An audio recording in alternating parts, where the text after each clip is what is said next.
ফ্যানের কি বলে ফ্রিজের গরম লাগছে। শুনছো ফ্রিজের গরম লাগতেছে সেজন্য দিছি ফ্যান কিছু দিছি।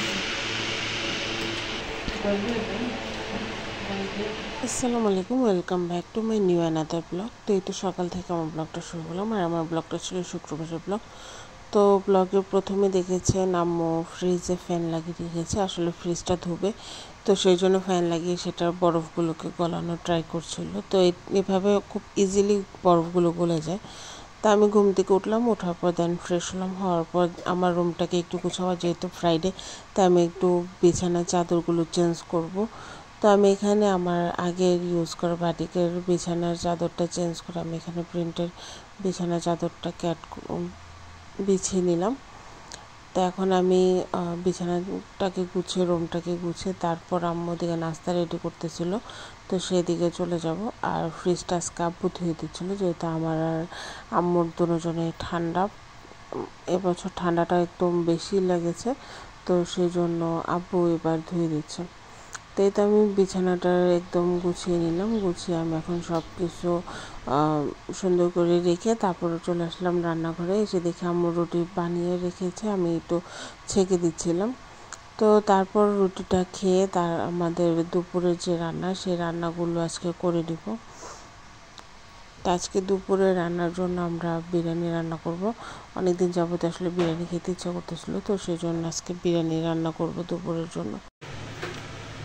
তো আজকে দুপুরের লাঞ্চ করব বিরিয়ানি। তো অনেকদিন যাবতই বিরিয়ানি খেতে ইচ্ছা করতেছে, কিন্তু বিভিন্ন প্রোগ্রাম, বাসায় গেস্ট, তো ওনাদের জন্য দেখা গেছে যে আমাদের বিরিয়ানিটা খাওয়া হয়নি। তো আজকে যেহেতু কোনো গেস্ট নেই, প্রোগ্রাম নেই, তো সেই জন্য আজকে চিন্তা করলাম যে দুপুরে বিরিয়ানি করি। তো এখানে আমি প্রায় 2 কেজির মতো গরু মাংস নিয়ে, গরু মাংস পিসগুলোকে আমি এরকম পিস করে নিছি, সাথে যে চর্বি আছে, তারপর হাড় আছে, তো এগুলো সব কিছু মিক্সড করেই আমি আজকে বিরিয়ানিটা রান্না করব। তো এই যে আমি এখানে ব্লেন্ডারে একটু মশলা করে নিলাম। এখানে আছে বাদাম বাটা, সামান্য কিছু পেঁয়াজ দিছি, তারপর হচ্ছে জয়ফল, জয়ত্রী, গোলমরিচ, চীনাবাদাম, কাঠবাদাম, এগুলো দিয়ে তারপর আমি এগুলোকে ব্লেন্ড করে নিছি। তো এখন এটাকে দিয়ে, মশলাটা দিয়ে আমি তারপর এগুলোকে একটু ম্যারিনেট করে নিব। তো আসলে অনেকদিন যাবতই বিরিয়ানি খাবো সেটা ভাবতেছিলাম, তো বিরিয়ানিটা খাওয়ার জন্য আসলে টাইমটা করা হচ্ছিল না। তো যেহেতু আজকে ফ্রি আছি, আজকে বাসায় কোনো ঝামেলাও নেই, তো সেই জন্য বিরিয়ানিটা করবো করেই রেডি করে নিলাম সকালবেলা।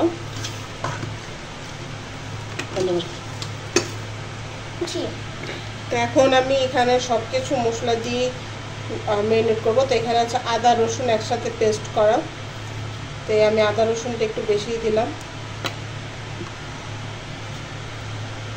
তারপর দিব এখন আমি লবণ,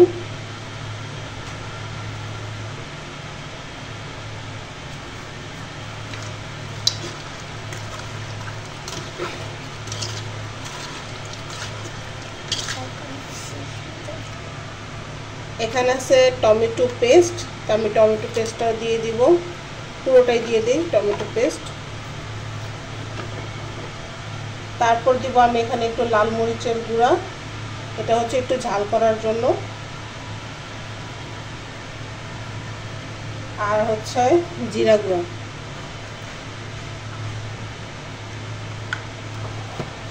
তো সব কিছু দিয়ে এখন আমি ভালো করে মিক্সড করে নিব।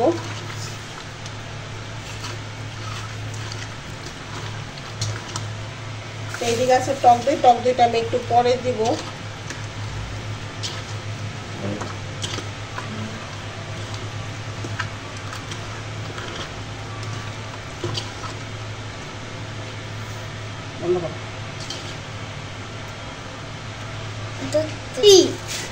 এই যে এখানে আমি একটু টক দইগুলো দিয়ে দিলাম।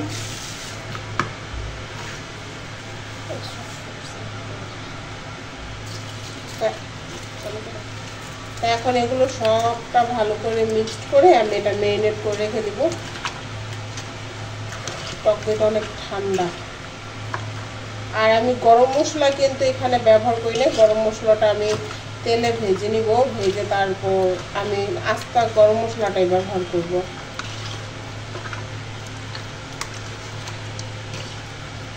এটাকে ভালোভাবে কচলে কচলে মাখলে মাংসের ভিতরে আসলে মশলাটা ঢুকে।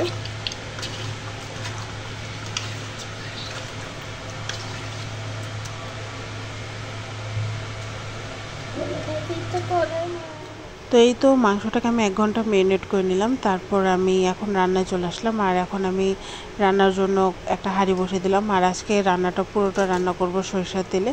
তো আমি এখানে সরিষার তেল দিয়ে তারপর গরম মশলাগুলো দিয়ে দিলাম। আর সবগুলো গরম মশলাই কিন্তু আমি গোটা ইউজ করছি, আজকে কোনো গুঁড়ো গরম মশলা ইউজ করব না। তারপর পেঁয়াজ দিয়ে দিলাম। পেঁয়াজগুলোকে আমি এখন খুব সুন্দরভাবে ভেজে ব্রাউন করব না, মানে আধা ভাজা করে তারপর আমি মাংসটা রান্না করব। আর পেঁয়াজটা দেওয়ার কারণে কিন্তু এখানে ফেনা উঠে গেছে। আর আজকে বিরিয়ানিতে কিন্তু আমি প্যাকেট মশলা ইউজ করব না, আমি সামান্য যেই মশলাগুলো ব্লেন্ডার করেছিলাম সেগুলোই এখানে ব্যবহার করে তারপর বিরিয়ানিটা রান্না করব।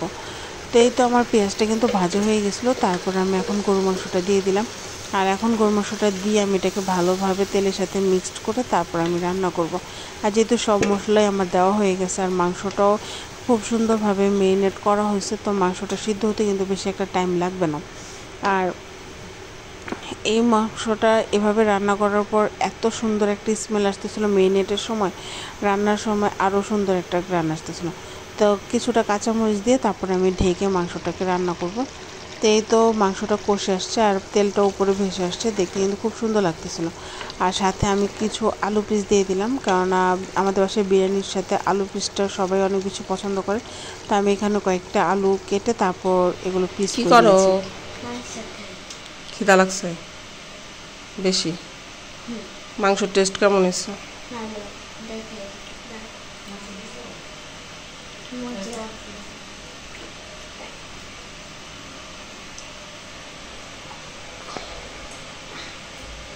বাবা, চামচ এমনি ধরে?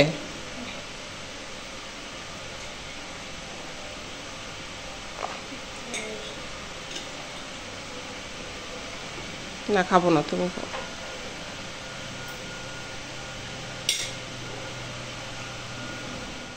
তা আমি মাংসটাকে কিন্তু বেশ কয়েকবার গরম পানি দিয়ে বারবার সিদ্ধ করে নিয়েছি। তো মাংসটা খুব ভালোভাবে সফট সিদ্ধ হয়েছিল। তো তারপর আমি এখানে পোলাও চালটা অ্যাড করে দিলাম। আর আমি এক্সট্রাভাবে পোলাও চালটা ভেজে নিইনি, কারণ অনেকটা সময় লাগবে, সেই জন্য আমি একবারে মাংসের সাথে পোলাও চালটা অ্যাড করে তারপর আমি বিরিয়ানিটা এখন রান্নাটা কমপ্লিট করে ফেলবো। কারণ ফ্রাইডে যেহেতু ছিল, সবার নামাজ শেষ হয়ে গিয়েছিলো, খাবার খাবে, সেই জন্য আমি একবারে মিক্সড করে তারপর রান্নাটা কমপ্লিট করে নিলাম। তো এই তো আমি এখানে 3 পট চালের পোলাও রান্না করব। তো তার জন্য আমি 3 কাপেও গরম পানি দিই, দেওয়ার পর দেন আমি এটাকে খুব ভালোভাবে বলক আনিয়ে তারপর ভাপে আমি পোলাওটা কমপ্লিট করি। তো এই তো সবাই মিলে একসাথে খেতে বসছে। আর ফ্রাইডে মানে হচ্ছে সবাই মিলে একসাথে খাওয়া। তো এই তো বিরিয়ানিটা কিন্তু খুব সুন্দর ঝরঝরা হয়েছিল, দেখে বুঝতে পারতেছেন। তো আমি কিছুটা নিলাম, নেওয়ার পর এখন আমি আমার খাবারটা কমপ্লিট করব। আর বিরিয়ানির টেস্টটি কিন্তু অনেক ভালো ছিল। তো এই ছিল আমার আজকে ব্লগ। কেমন লাগলো অবশ্যই কমেন্ট করে জানাবেন। লাইক, ফলো, শেয়ার করতে ভুল করবেন না। ইউটিউব চ্যানেল থেকে দেখলে অবশ্যই ইউটিউব চ্যানেলটি সাবস্ক্রাইব করবেন। আর ফেসবুক পেজ থেকে দেখলে অবশ্যই ফেসবুক পেজটি ফলো করবেন। তো আমি বিরিয়ানির সাথে একটু বোম্বাই মরিচের আচারটা নিয়ে নিয়েছিলাম। আর বোম্বাই মরিচের আচারটা কিন্তু অনেক পরিমাণ ঝাল ছিল, তো খুব ভালোই লাগতেছিলো বোম্বাই মরিচের আচারটা। তো ঝালাদ হিসেবে এখানে আমি লেবু আর পেঁয়াজ নিয়েছিলাম। তো এখন আমি দুপুরের খাবারটা কমপ্লিট করব। মাংসগুলো খুব সুন্দরভাবে সিদ্ধ হয়েছে, আলুটাও খুব সুন্দর সিদ্ধ হয়েছে, পোলাওটাও খুব সুন্দর ঝরঝরা হয়েছে। তো সবাই ভালো থাকবেন, সুস্থ থাকবেন। নতুন কোনো ভিডিও নিয়ে আবার দেখা হবে। আল্লাহ হাফেজ।